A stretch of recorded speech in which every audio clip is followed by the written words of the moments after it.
मन लागो मेरो यारो फकीरी में, जो सुख पायो राम भजन में, जो सुख पायो राम भजन में, सो सुख नाय अमीरी में, मन लागो मेरो यारो फकीरी में। तो তিনি এক গাড়ি ভর্তি করে কাগজ পাঠিয়ে দিলেন, কলম পাঠিয়ে দিলেন। কেন? কারণ এখানেও তার পরীক্ষা করার পুনরায় বাসনা জেগেছিল, গুরুদেবকে পুনরায় পরীক্ষা নেবেন বলে তিনি ভেবেছিলেন। তো এই জন্য এক গাড়ি ভর্তি করে কাগজ পাঠিয়েছেন, কলম পাঠিয়ে দিয়েছিলেন। তো এবার সেই কাগজ কলমের গাড়ি যখন এসেছে, কবিরদাস কি করেছেন, সেই গাড়ির উপর থেকে একটা মাত্র পাতা বার করেছেন কাগজের। তো একটা পাতা বার করে তার উপরে রয়াকার মুখ লিখে দিয়েছেন রাম, বললেন এই নিয়ে যাও। তো সেই কাগজটা ওই কাগজের গাড়ির উপরে রেখে তারা নিয়ে এলেন, বললেন এই হচ্ছে উপদেশ। এবার যারা এসেছিল তারা ভাবছে ইনি পাগল নাকি, এই হয়ে গেল উপদেশ। তো কবিরদাসজি বলছেন এটাই আমার উপদেশ, তুমি তোমাদের মহারাজের কাছে নিয়ে চলে যাও। তো তারা নিয়ে চলে এলেন। এবার কবিরদাসজি যা লিখে দিয়েছেন, সেকেন্দার লোদী কি করেছেন, সেকেন্দার লোদী তার সভাতে সমস্ত ধর্মের ব্যক্তিকে ডেকেছেন, হিন্দু ধর্মের, মুসলিম ধর্মের, খ্রিস্টান ধর্মের, সমস্ত ধর্মের ব্যক্তিদেরকে ডেকেছেন। এবার ডেকে তিনি বলছেন যে তোমরা এই কাগজ পড়ে আমাকে শোনাও যে আমার গুরুদেব কি উপদেশ দিয়েছেন লিখে। এবার ইনি তো জানেন না যে শুধুমাত্র একটা কাগজে রাম নাম লিখে দিয়েছেন, ইনি ভাবছেন গুরুদেব কোনো উপদেশ দিয়েছেন। তো সমস্ত ধর্মের লোক সেখানে উপনীত করেছেন তিনি, সবাই এসেছেন। এবার সবাই কি হয়েছে, যে ধর্মের, যে হিন্দু ধর্মের, যে খ্রিস্টান ধর্মের, যে মুসলিম ধর্মের, তো একজন ব্যক্তি এক একটা করে কাগজ হাত দিয়ে বার করেছেন সেই বাড়ি থেকে। এবার বলছেন যে ধর্মের ব্যক্তি, যে ধর্মের, সে সেই কাগজে সেই ধর্মের উপদেশ লেখা তিনি দেখলেন। তার ধর্মের উপদেশ সেই কাগজে লেখা আছে, কিন্তু তিনি লিখেছেন, তিনি কোনো কিছুই লেখেননি। औरन कहे पथिन के लेखी, कबीर कहे आँखन की देखी। औरन कहे पथिन के लेखी মানে অন্য কেউ কি বলে, বই পড়ে তারপর ধর্মের উপদেশ কি আছে সেটা পড়ে তারপরে জানবে। আর কবিরদাসজি কি বলছেন, কবির কহে আঁখন কি দেখি, বলছেন কবির বলছেন যেটা আমি দেখেছি সেটাই উপদেশ করলাম। তো কি বলছেন, একমাত্র নাম, এই রয়াকার মো রাম, বলছেন এই নাম ছাড়া আর অন্য কোনো কিছু সার বলে কোনো কিছু নেই। একমাত্র সমস্ত ধর্মের সার হচ্ছে এই রাম নাম, কৃষ্ণ নাম, রাধা নাম, হরি নাম, এই হচ্ছে সমস্ত ধর্মের সার। এই নাম কি বলছে, নাম মহানিধি মন্ত্র, নাম হি সেবা পূজা, নাম বিনু और না दूजा। বলছেন এই জপ তপ তীরথ নাম, নাম বিনু और না दूजा। জপ তপ তীরথ নাম, নাম মহানিধি মন্ত্র, নাম হি সেবা পূজা। তুমি যদি নাম আশ্রয় না করো, তুমি যদি নাম জপ না করো, তুমি ভগবানের পূজা করলেও ওতে কোনো লাভ হবে না, তুমি তীর্থে গেলেও কোনো লাভ হবে না, তুমি দান করলেও তাতে কোনো লাভ হবে না। কি করতে হবে বলছেন, এই একমাত্র নাম, নাম আশ্রয় না করলে কোনো দানের ফল পাওয়া যাবে না। তীর্থে গেলেন, তীর্থে গিয়ে তীর্থের ফল পাওয়া যাবে না যদি নাম আশ্রয় না করি। তো বলছেন সব কিছুর সার হচ্ছে नाम, अंत में निकला ये परिणाम, राम से बड़ा राम का नाम। হনুমানজি বললেন যে প্রভু তোমার থেকেও একজন আছে যে তোমার থেকেও বলবান, যে তোমার থেকেও শক্তিমান। এই কথা শ্রবণ করে তো প্রভু হাসতে শুরু করেছেন। হনুমান, আমার থেকে বড় কেউ আছে বলে তো আমি আর জানি না। আমি জানতাম আমার থেকে বড় আর কেউ নেই, আমি সবার বড়, আমি সবার উপরে, আমার থেকে বড় কে আছে? তো হনুমানজি বলছেন, প্রভু তোমার থেকেও একজন আছে। সে কে? বলছেন, প্রভু সে হচ্ছে নাম, তোমার নাম। কেন?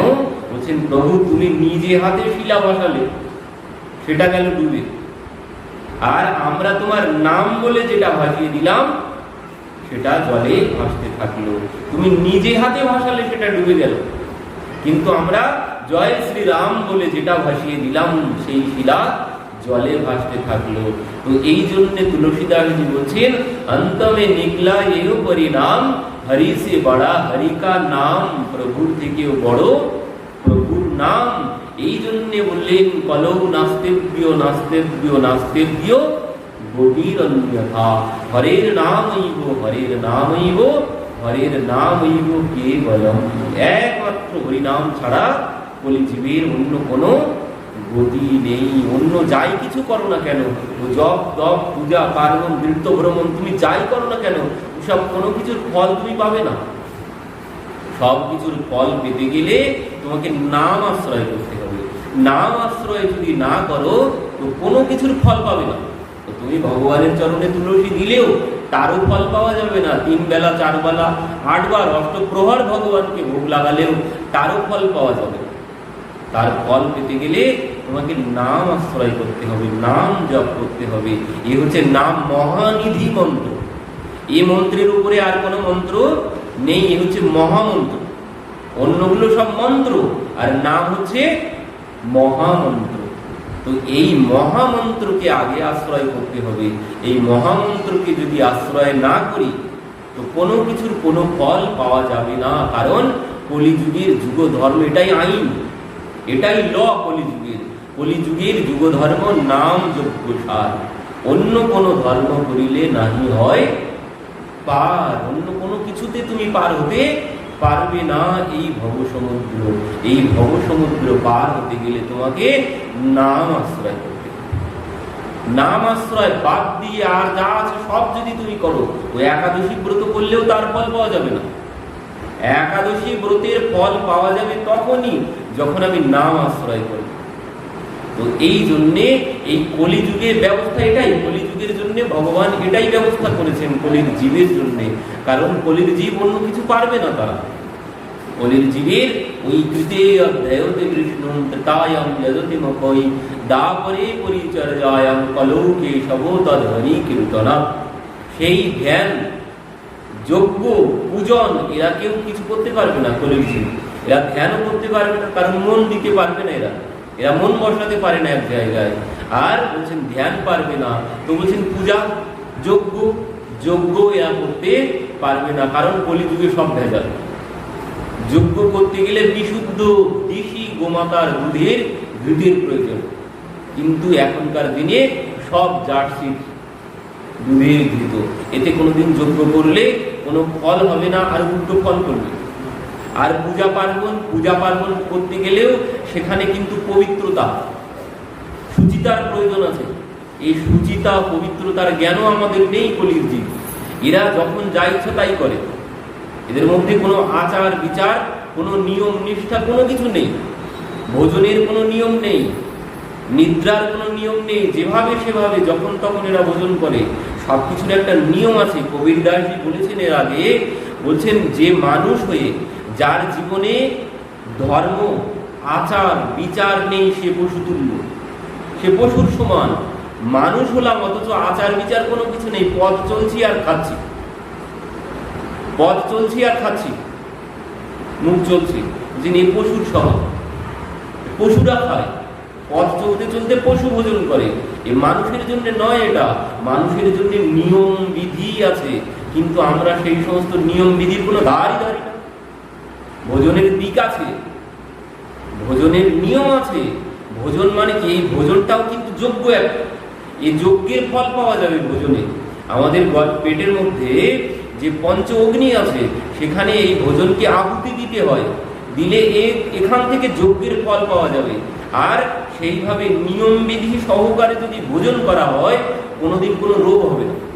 ভোজনের দিক আছে, কোন দিকে বসে কোন দিকে মুখ করে ভোজন করতে হয়, কোন দিকে শয়ন করতে হয়, কোন দিকে পা দিয়ে শয়ন করতে হয়, কোন দিকে মাথা দিতে হবে, এই সমস্ত কিছু আমরা এখন তো আর মানি না।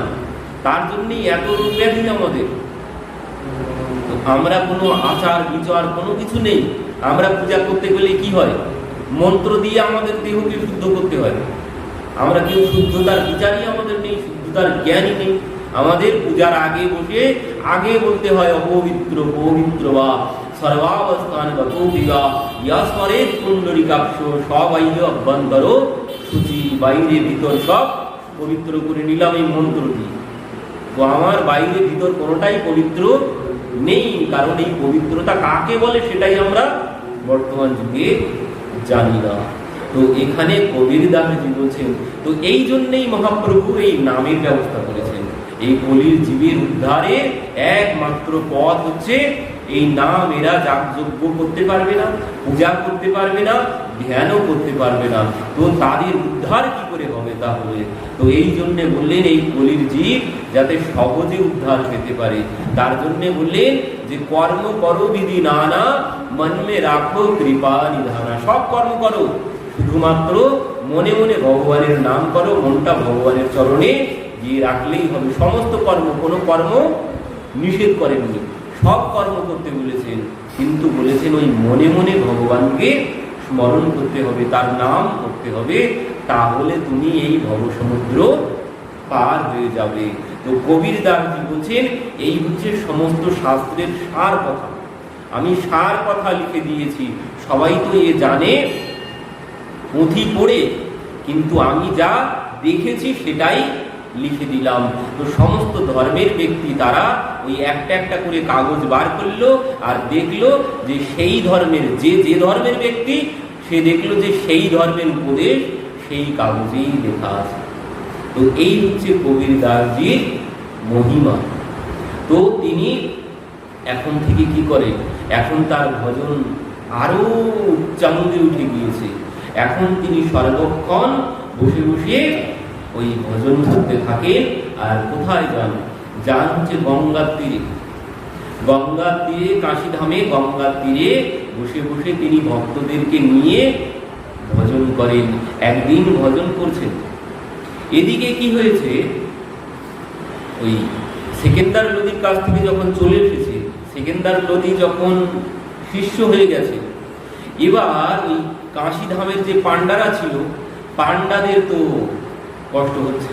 ওই যে মাৎসর্য দোষ আমরা গতদিন আলোচনা করছিলাম, তো সেই মাৎসর্য দোষের জন্যে তারাই সহ্য করতে পারবে না। তারা ভাবছে কিছুতেই তো একে পরাস্ত করতে পারছি না, একে যত পরাস্ত করতে যাই তত এর নাম ছড়িয়ে পড়ে। তো ভাবছেন করবো কি, এখন একে পরাস্ত করতে গেলে এর যে সুনাম হয়েছে এই সুনাম বদনামে পরিণত করতে গেলে কি করা যায়, একে পরাস্ত করব কি করে?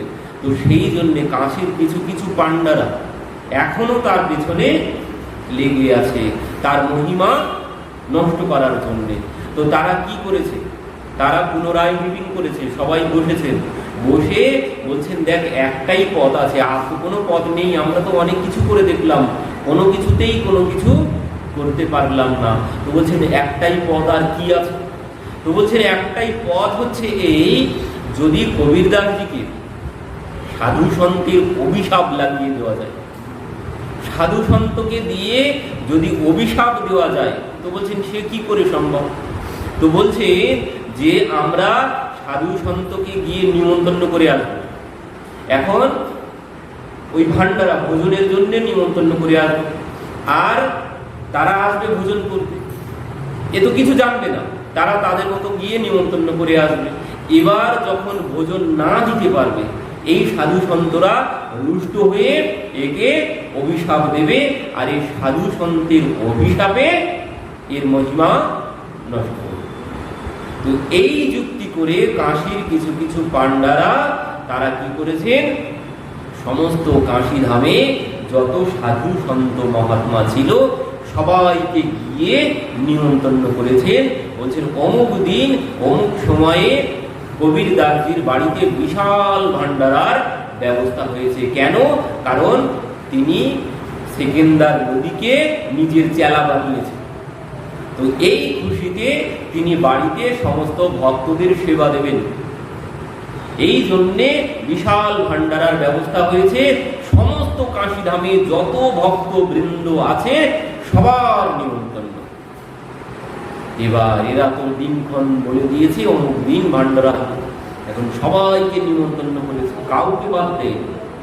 এবার কবির দাসজি সেদিন বাড়িতে বসে আছে, বাড়িতে বসে বসে ওই গাইছে, মন লাগো মেরা यारो फकीरी में जो सुख पायो राम भजन में सो सुख नाय अमीरी में मन लागो मेरो यारो फकीरी में जो सुख पायो राम भजन में सो सुख नाय अमीरी में मन लागो मेरा यारो फकीरी में।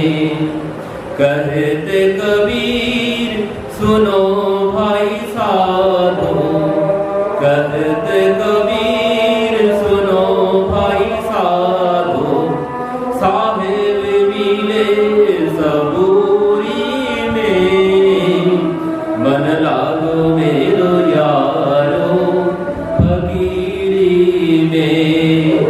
आखिर तन खाक मिलेगा, आखिर तन खाक मिलेगा, काहे फिरे मगरूरी में मन लागो मेरो यारो फकीरी में।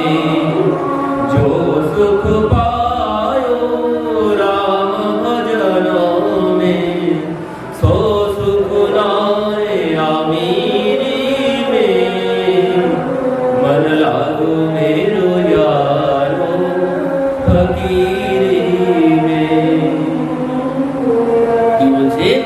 मन लागो मेरो यारो फकीरी में जो सुख पायो राम भजन में सो सुख नाय आमीरी में। বলছেন এই নামের মধ্যে যে সুখ আছে সে সুখ ওই সংসারের অর্থ সম্পদ ধন দৌলত এর মধ্যে নেই, যে সুখেই নামের মধ্যে আছে। তো এই যে নাম, এই নামের মধ্যে যে সুখ আছে সে সুখ ধন সম্পত্তির মধ্যে নেই। এই জন্য হরিদাস ঠাকুর বলেছিলেন, কি বলেছিলেন? খণ্ড খণ্ড কর যদি যায় মোর প্রাণ, তথাপি না ছাড়িব বদনে কৃষ্ণ নাম। বলছেন আমাকে কেটে খণ্ড খণ্ড করে ফেল। গোড়াই কাজী বলছেন এই কাফেরটাকে যদি এর মুখ বন্ধ করতে না পারি তো একে কেটে কুচি কুচি করে গঙ্গার জলে ভাসিয়ে দেব। হরিদাস ঠাকুর তখন বলছে তার উত্তরে, আমাকে কেটে খণ্ড খণ্ড করে ফেলো, তবুও আমি মুখে এই কৃষ্ণ নাম ছাড়ব না। তো এই নামের মধ্যে যে মধু আছে, বলছেন হরি নামে কি আনন্দ ডুবলে জানা যায়। এ যে ডুবেছে সে এর স্বাদ পেয়েছে, যে না ডুব দিয়েছে সে এর স্বাদ পাবে না। তো এই স্বাদ পেতে গেলে আগে ডুব দিতে হবে। যদি ওই গরমের দিনে জলের গল্প শুনি, বরফের যদি গল্প শুনি, তাতে কোনোদিন ঠান্ডা হবে না শরীর। আমাকে ওই বরফ ঠান্ডা পানীয় পান করতে হবে, তাহলে শরীর ঠান্ডা হবে। গল্প শুনে কোনোদিন ঠান্ডা হয় না। তো বলছেন এই নাম আশ্রয় করতে হবে, নাম আগে জপ করতে হবে, তাহলে তুমি আস্তে আস্তে এই নামের মধ্যে কি রস আছে সেই রস তুমি আস্বাদন করতে পারবে। বলছেন আখিরে তন খাক মিলেগা, আখিরে তন খাক মিলেগা। বলছেন শেষে অভিজ্ঞান মানে এই শরীর, এর গতি কি হবে? বলছেন এই শরীর শেষে এক মুঠো ছাই ছাড়া আর কোনো কিছু হবে না। বলছেন আখির এগোর খাপ মিলেগা মানে ছাই, এর শেষে এক মুঠো ছাই ছাড়া আর অন্য কিছু এর থেকে পাওয়া যাবে না। তো তার জন্য কাহে ফিরে মগরুরি মে, বলছেন তার জন্য এত অহংকার কিসের? এই শরীর নিয়ে আমাদের কত অহংকার, কত গর্ব, অহংকারে মাটিতেই পা পড়ে না অনেকের। কত মানে ধনের অহংকার আছে, কত বংশের মর্যাদার অহংকার আছে, কত রকমের অহংকার নিয়ে আমরা ঘুরে বেড়াই। বলছেন এত অহংকার কিসের? এ সমস্ত অহংকার কোনো কিছুই থাকবে না। ওই শেষের দিনে এক মুঠো ছাই হয়ে রবে। খেলার সাথী যারা, সাথে যে যাবে না তারা, একলাই চলে যেতে হবে সাধের এ দেহখানি নিয়ে যে শ্মশান ভূমি, এক মুঠো ছাই হয়ে রবে। এক মুঠো ছাই ছাড়া আর অন্য কিছু এর কোনো গতি নেই। তো তার জন্য এত অহংকার কিসের? এই অহংকার করে কোনো লাভ নেই। বলছেন कहते कबीर सुनो भाई साधो साहेब मिले सबुरी में। বলছেন তার ভজনা করে যাও, ভজনা করে যাও, ঠিক একদিন তাকে তুমি পাবেই পাবে। তো বলছেন তার জন্য ধৈর্য ধরতে হবে। এই 2-4 দিনের কোনো বিষয় নয়। আগেই বলছিলাম না, এই যে লাইন, এই যে লাইন আমাদের ভগবান, আমরা যেমন ডাক্তার দেখাতে গিয়ে ফোনে কল করে নাম লেখায়, তো সেখানে কল করলে কি হয়, দেখা যায় যে অনেকবার কল করতে হয়, 8 বার 10 বার কলের পর আমার কলটা লাগবে। তো ঠিক তেমন এই যে ভগবানের যে লাইন, এই লাইন বড় বিজি। আমার মতো কত ভক্ত বসে আছে, সবাই কল করছে, সবাই কিন্তু কল করেই চলেছে। তো এই কল করতে থাকতে হবে। লাগছে না বলে তুমি যদি বাদ দিয়ে বসে থাকো তাহলে কিন্তু হবে না। যে কল করে যেতে হবে, কল করে যেতে হবে। কল করতে করতে ঠিক দেখবে এক সময় তোমার কল ঠিক জায়গায় চলে গেছে। তো তার জন্য অনেক সময় সাপেক্ষ, 1-2 দিনে হবে না। এই লাইন বড় বিজি, এই লাইনে সবাই বসে আছে ফোন ধরে, সবাই কল করছে। তো এই জন্যে এই লাইন বড় বিজি। এখানে ধৈর্যের সাথে, এখানে ধৈর্যের সাথে ওই সেই সবরী মাতা বললেন রামা রামা রটতে রটতে बीती रे उमरिया, कब आओगे रघुनंदन राम, बेलनी की डगरिया।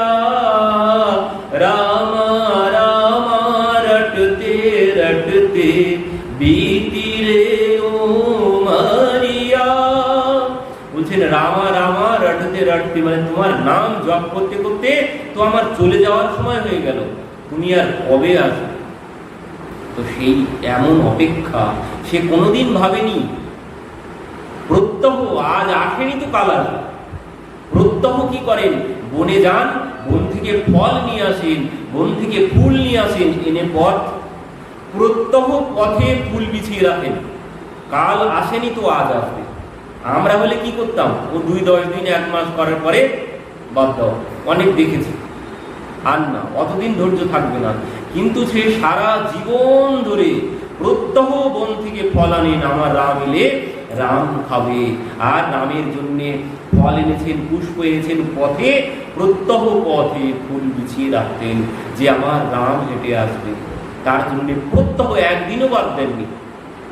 আর ভাবতেন কি, আজ আসেনি তো কাল আসবে। আজ হয়তো অন্য ভক্তের কাছে গেছে, আজ সময় হয়নি, আগামীকাল আমার কাছে আসবে।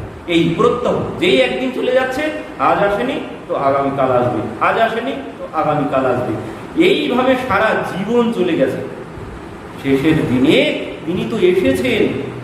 তো বলছেন এমন ধৈর্যের সাথে কবির দাসজি বলছেন कहते कबीर सुनो भाई साधो साहेब मिले सबुरी में। তার জন্য ধৈর্য ধরতে হবে, তাড়াহুড়ো করে হবে না। ধৈর্য ধরে নিষ্ঠার সাথে, ভরসার সাথে, বিশ্বাসের সাথে যদি তুমি বসে থাকো, ঠিক একদিন সে আসবেই আসবে। তো কবির দাসজি তার ভক্তদেরকে, শিষ্যদেরকে উপদেশ করছেন। এমন সময় কি হয়েছে, এমন সময় দলে দলে সাধু সন্ত বাড়ির উঠানে এসে উপস্থিত হয়েছে। কবির দাসজি তাদেরকে গিয়ে প্রণাম করে বলছেন, মহাত্মাগণ, আপনারা আমার এত বড় সৌভাগ্য, আজ নিজ গুণে কৃপা করে এই অধমের কুটিয়াতে আপনারা কি জন্য এসেছেন? যেই বলেছেন কি জন্য এসেছি, মানে আজ এখানে ভান্ডারা, আপনার বাড়িতে ভান্ডারা, আমরা সেই জন্য এসেছি, নিমন্ত্রণ পেয়ে এসেছি আপনার বাড়িতে আজ ভান্ডারা ভোজন করব। আমরা কোথাও যাই না, ভজন ছেড়ে কোথাও যাই না, কিন্তু আপনাকে দর্শন করতে এসেছি। আপনি সেই সেকেন্দার লোদিকে পরাস্ত করে তাকে নিজের চেলা বানিয়েছেন, আপনি সেই জন্য ভান্ডারা দিয়েছেন, তো এই জন্য আপনার বাড়িতে এসেছি। আমরা কোথাও ভজন ছেড়ে ভোজন করতে যাই না, কিন্তু আমরা নিমন্ত্রণ পেলে আগে ছুটি, কারণ আমাদের সময়ের অভাব নেই, আমাদের সব সময় হাতে সময় আছে। তারা বলছে যে আমাদের ভজনের সময় বাদ দিয়ে আমাদের ভোজনের সময় নেই, আমরা কোথাও যাই না ভোজন করতে, কিন্তু আপনার বাড়িতে এসেছি। আপনি ভান্ডারা দিয়েছেন, সেকেন্দার নদীকে পরাস্ত করে এসেছেন, সেই জন্যে আপনার বাড়িতে এসেছি আপনাকে দর্শন করতে, আপনার বাড়িতে ভান্ডারা পেতে, প্রসাদ পেতে। কবির দাসজি আর কোনো কথা বললেন না। প্রথমে বলেছিলেন যে আপনারা কি জন্য এসেছেন, এবার সঙ্গে সঙ্গে আর কোনো কথা না, বলছেন ও আমি ভুলে গিয়েছিলাম, ক্ষমা করুন, আপনারা বসুন, এক্ষুনি ব্যবস্থা হয়ে যাবে, আপনারা কীর্তন করতে শুরু করুন। তো সমস্ত ভক্তরা, হাজার হাজার ভক্তরা দলে দলে উঠানে এসে উপস্থিত। এবার কেউ কেউ বলছে এত ভক্তবৃন্দের নিমন্ত্রণ করেছে, বাড়িতে তো কোনো রান্না বান্নার কোনো ব্যবস্থাই দেখতে পাচ্ছি না, কোনো ধোঁয়া উঠছে না, কোনো গন্ধ পাচ্ছি না, ব্যাপারটা কি? কবির দাসজি বলছে আপনারা কোনো চিন্তা করবেন না, রান্না বান্না সব হয়ে গেছে, রান্না বান্না সব হয়ে গেছে, শুধু একটাই জিনিস বাকি আছে। কি বাকি আছে? বলছেন এখনো দোকান থেকে দই আনা হয়, তো আপনারা বসুন, বসে বসে ভজন করুন। তারা কীর্তন করতে শুরু করেছেন। এবার তারা কীর্তন করছেন, আর কবির দাসজি এদিকে ছেড়ে দেওয়া কেঁদে বাঁচি। এবার বলছে দই আনতে যাচ্ছি। কবির দাসজি ভাবছেন এত সাধু সন্ত আমার নিজেরই খাওয়া জোটে না, আমি এই হাজার হাজার সাধু সন্ত এনাদেরকে আমি কোথা থেকে ভোজন করাবো? তো এই জন্যে তিনি সেখান থেকে বলছেন যে আমি দই আনতে যাচ্ছি, আপনারা এখানে বসে বসে কীর্তন করুন। এই বলে তিনি সেখান থেকে বেরিয়ে পড়েছেন। বলছেন जब उलझन गड़ी पड़े अवसर आवे तंग, तो राम भरोसे सिप रहे अच्छा शिखा ढंग, अच्छा शिखा ढंग, नामन में चिंता कोई, गावे गुण गोपाल राम करी है सोहई, जग की कोई चिंता नहीं चढ़ा भिमकारं,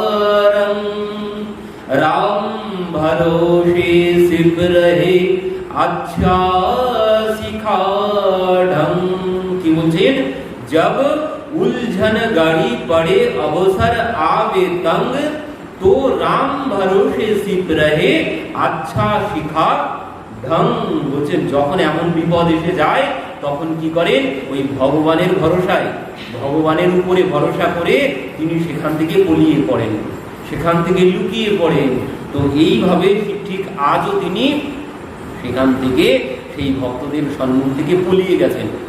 তিনি কি করেছেন, তিনি সেখান থেকে গিয়ে, যেখানে গেলে কেউ আর খুঁজে পাবে না এমন জায়গায় গিয়ে, সেখানে গিয়ে তিনি বসে পড়েছেন।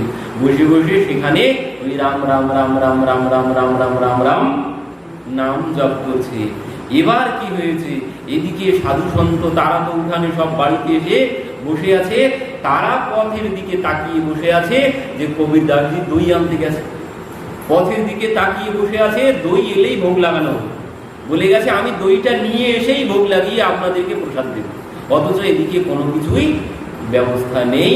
এবার তো তিনি তো সব প্রভুর উপরে ভরসা দিয়ে, প্রভু তুমি বাঁচাও, তুমি ছাড়া আর কোনো পদ নেই, তুমি যা পারো করো, আমি চললাম বলে তিনি লুকিয়ে পড়েছেন। এবার তিনি লুকিয়ে সেখানে বসে বসে নাম করছেন। এবার কি হয়েছে, ওদিকে প্রভু রামজি তিনি আর থাকতে পারলেন না, তিনি ছটফট করতে শুরু করেছেন। সীতা দেবী বলছেন, প্রভু কি হয়েছে? তখন প্রভু বলছেন, দেখো আমার ভক্তির উপরে খুব বিপদ এসেছে। বলছেন, কোন ভক্তির উপর বিপদ এসেছে? বলছেন, আমার কবিরের উপরে খুব বড় বিপদ এসেছে। কাশীর পাণ্ডারা তারা আমার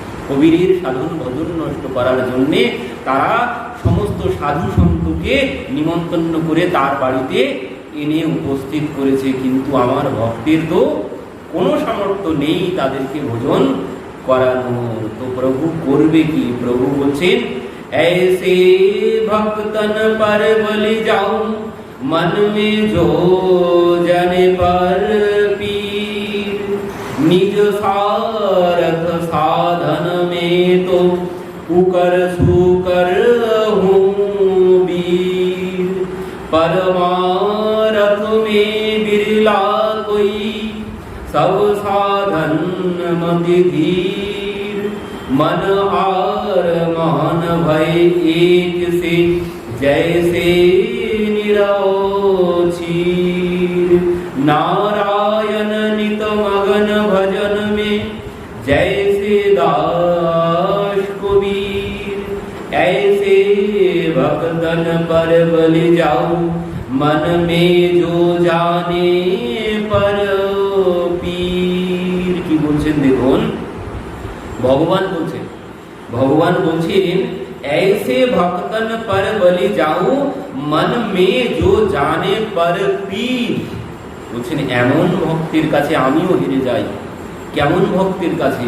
বলছেন যে ভক্ত অন্যের যন্ত্রণা অনুভব করতে পারে।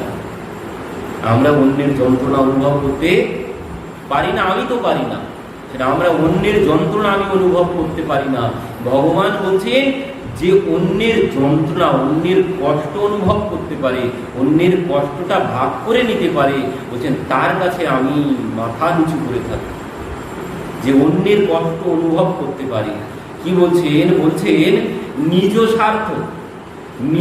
স্বার্থ সাধন মেয়ে। বলছেন নিজের স্বার্থ দেখতে সবাই জানে।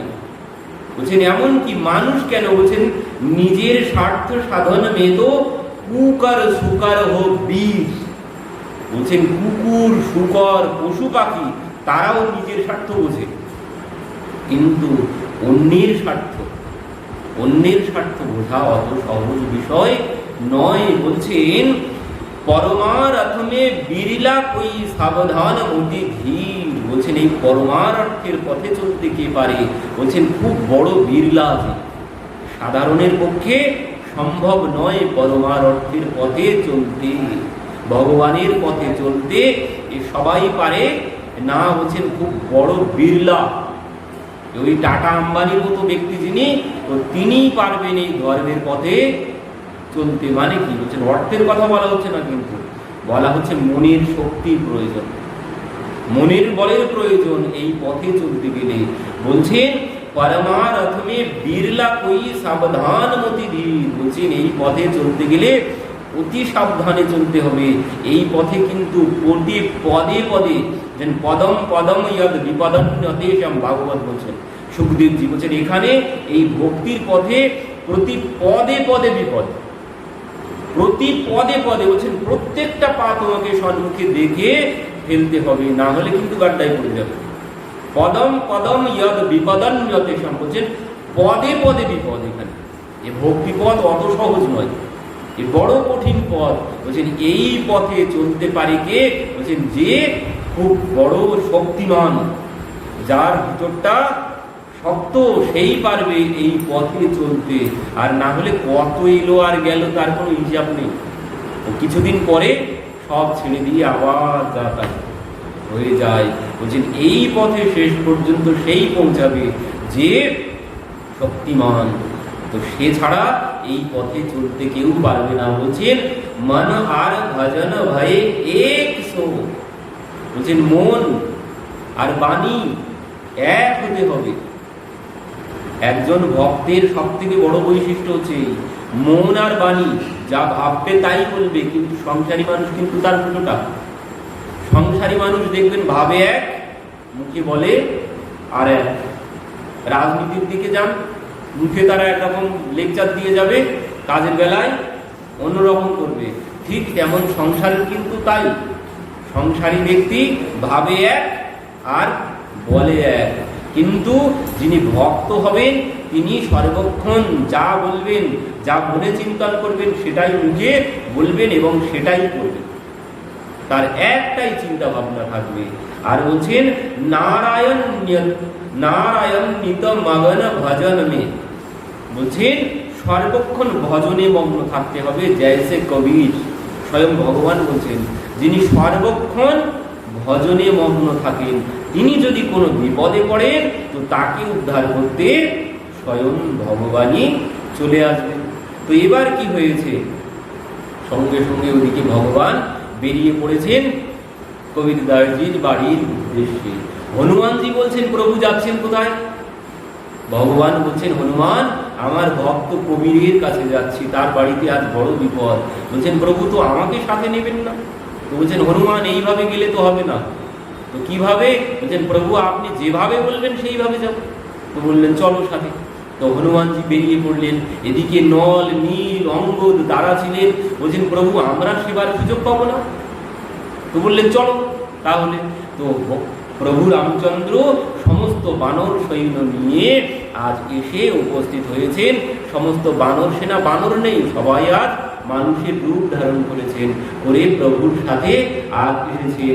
আর প্রভু কি করেছেন বলছেন आया केशव बंजारा, आया केशव बंजारा, रूप कबीर का धारा, आया केशव बंजारा, संग में बानर दल सारा, आया केशव बंजारा।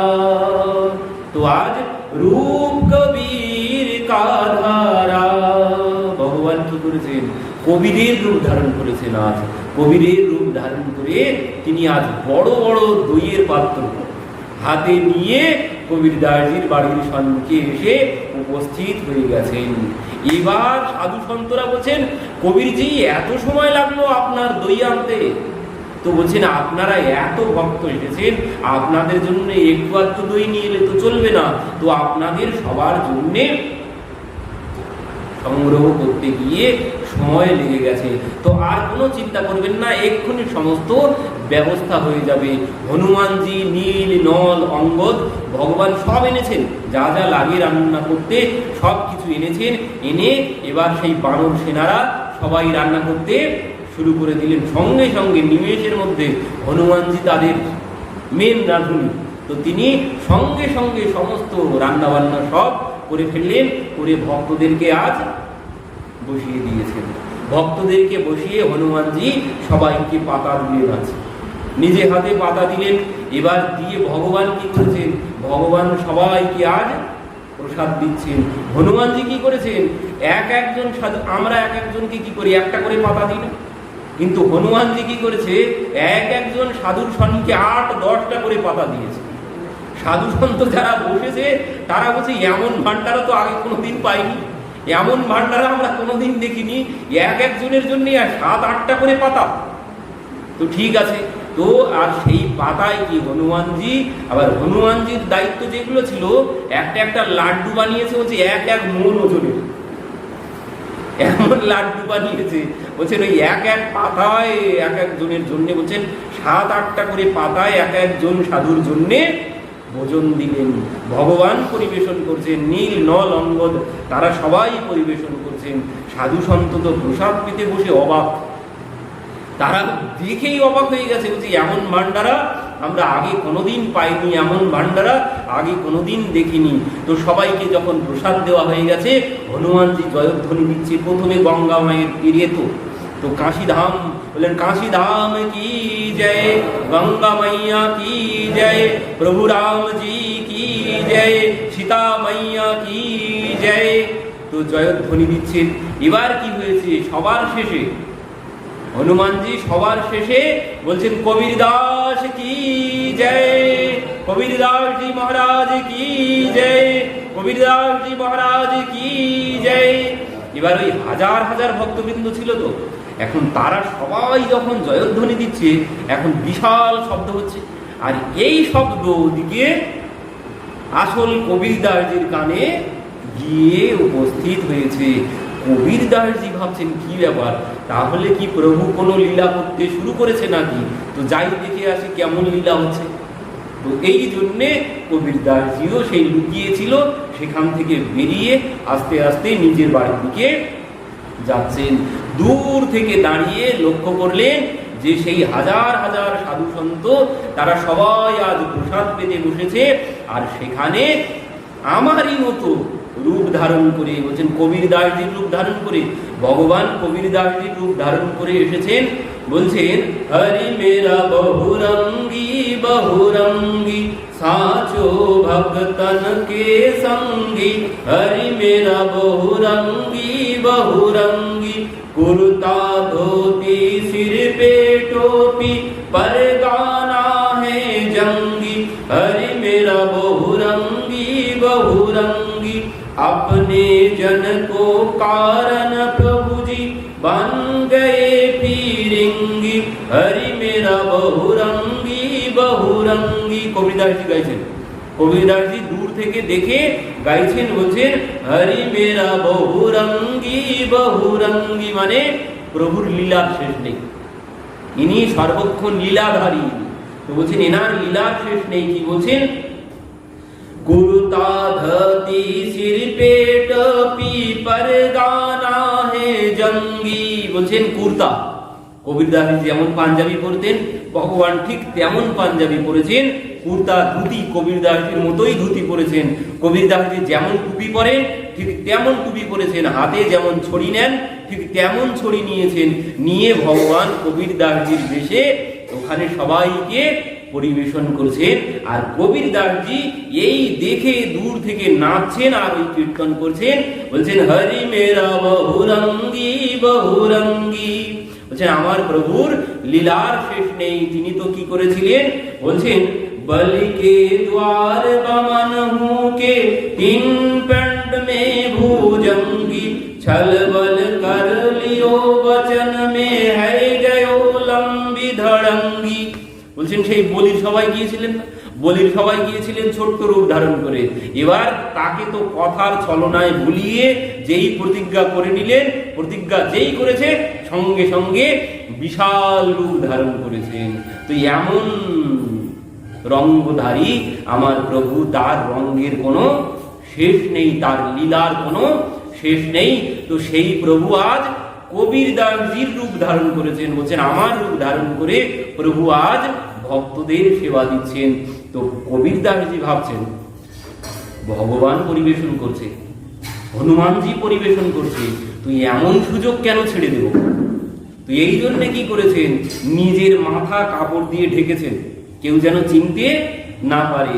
তো ঢেকে কি করেছেন, ওই যে সাধুদের যে লাইন বসেছে প্রসাদ পেতে, ওই লাইনের শেষে তিনি বসে পড়েছেন, মাথা নিচু করে বসে আছেন, ভাবছেন কেউ কিছু আমাকে চিনতে পারবে না। তো কবিরদাসজি এসে বসে গেছেন, হনুমানজি পাতা দিয়ে গেছেন, ভগবান প্রসাদ পরিবেশন করতে করতে ওইখানে গিয়েই দাঁড়িয়ে গেছেন। কবিরদাসজি হায় হায়, ঠাকুরার জায়গা পেলে না দাঁড়ানো, মাথা নিচু করে চুপ করে বসে আছেন, কোনো কথা বলছেন না। এবার ভগবান আস্তে আস্তে বলছেন যার বাড়িতে সাধু সেবা হয়, যার বাড়িতে সাধু সন্তের সেবা হয়, তাকে আগে ভোজন করতে নেই। তো কবিরদাসজি বলছেন প্রভু আমার বাড়িতে হতে পারে, কিন্তু আমি তো কোনো সাধু সন্তের ভোজন দিচ্ছি না, আমি তো কোনো সাধু সেবা করছি না। তো যে সাধু সেবা করছে সেই সবার শেষে প্রসাদ পাবে, আমি তো সাধু সেবা করছি না, আমি কোনো কিছুই না এখানে। তো বলছেন যার বাড়িতে সাধু সেবা তাকে সবার শেষে সবাইকে প্রসাদ পাইয়ে তারপর প্রসাদ পেতে হয়, না হলে অপরাধ হয়, ভগবান বলছেন। আর কবিরদাসজি বলছেন প্রভু আমি কোনো সাধু সেবার ব্যবস্থাও করি না, আমি কোনো সাধু সেবাও করাচ্ছি না, যে সাধু সেবা করাচ্ছে সেই সবার শেষে প্রসাদ পাবে বলে ভগবান কবিরদাসজির পাতায় প্রসাদ দিয়ে দিলেন। এবার কি হয়েছে, কবিরদাসজি প্রসাদ পেলেন। পরবর্তীতে ভগবান কি করলেন, সমস্ত ভক্তদেরকে 11টি করে স্বর্ণ মুদ্রা ভোজন দক্ষিণা দিলেন। এবার সেই 11টি করে স্বর্ণ মুদ্রা নিয়ে সমস্ত ব্রাহ্মণরা কি হয়েছে, সবাই আজ কবিরদাসজির নামে জয়ধ্বনি দিচ্ছেন, কবিরদাসজি মহারাজ কি জয়। কবিরদাসজিকে আশীর্বাদ দিচ্ছেন তারা 2 হাত ভরে। এতে ভগবানের খুব আনন্দ হয়েছে। কেন? কারণ যে ভক্তের গুণগান করবে ভগবান তাকে ভালোবাসেন। ভগবান বললেন সেই আমার প্রকৃত ভক্ত, যে আমার ভক্তকে ভালোবাসে। তো সেই জন্যে আজ ভগবান খুব খুশি হলেন যে তারা সবাই কবিরদাসজির নামে জয়ধ্বনি দিচ্ছেন, কবিরদাসজিকে আশীর্বাদ দিচ্ছেন। তো এখানে হলো কি, পান্ডারা কি চেয়েছিল, তারা চেয়েছিল কবিরদাসজিকে অবমাননা করার জন্যে, তাকে ছোট করার জন্যে, তাকে সাধুদেরকে দিয়ে অভিশাপ দেওয়াতে তারা চেয়েছিল। কিন্তু আজ হয়ে গেল উল্টো, সবই তারই ইচ্ছা, কেউ কারো কিছু করতে পারে না। সেই যেমন হয়েছিল মহাভারতের পাতায়, মহাভারতের পাতায় ঠিক যেমন হয়েছিল দুর্যোধন। দুর্যোধন কি করেছে, ঋষি দুর্বাসাকে 4 মাস রেখেছিল, চতুর্মাস্য মানে চাতুর্মাস্য ব্রতে 4 মাস ঋষি দুর্বাসার সেবা করেছেন দুর্যোধন। এবার 4 মাস পরে যখন দুর্বাসা চলে যাবে, তখন দুর্বাসা বলছেন যে দুর্যোধন 4 মাস তোমার এখানে সেবা করলাম, তো তোমার সেবায় আমি খুব খুশি হয়েছি, তো তুমি বর চেয়ে নাও। তো দুর্যোধন বলছেন ঋষিবর, আমার কোনো কিছু চাওয়ার নেই, আপনার ইচ্ছায়, ভগবানের ইচ্ছায় আমার সব আছে, আমার কোনো কিছু চাওয়া নেই। তবে আপনি যদি আশীর্বাদ দিতেই চান, আমার ভাইয়েরা বনে আছে, মানে পাণ্ডবরা, তো আপনি যদি কৃপা করতেই চান, আশীর্বাদ যদি দিতেই চান, আপনি তাদেরকে গিয়ে আশীর্বাদ দিয়ে আসুন, তারা বনে আছে। আর আপনি যদি যান তাদেরকে আশীর্বাদ দিতে, আপনি যাওয়ার সময় আপনার যত শিষ্য আছে সবাইকে নিয়ে যাবেন। কেন?